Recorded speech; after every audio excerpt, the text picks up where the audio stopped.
কি হয়েছে? আচ্ছা, কি বলো? আমার ঢাকা ঢোকার প্রায় 10 বছর হয়ে যায়। হ্যাঁ। 10 বছরে কিছু করতে পারিনি আমি। হুম।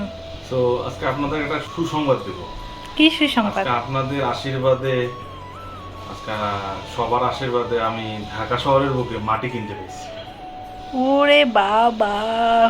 এই আশীর্বাদটুকু আপনারা সব সময় দিবেন।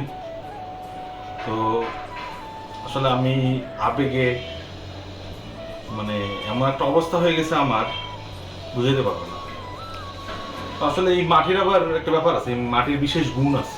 তো মাটিটা আমার হাতে দিয়েছে আর কি, এতেই আমি আবেগে কান্দে দিছি। দেখতে চান সেই মাটি? দেখি। এই যে হাই 10 বছরে রে এই ঢাকা শহরে মাটি কপাল! হাস্যকর প্রাণনাথ, হাস্যকর! এই মাটি! কিনতে পেরেছি। সবাই আশীর্বাদ করবেন যেন এইভাবে যেন মাটি কিনতে পারি। হাই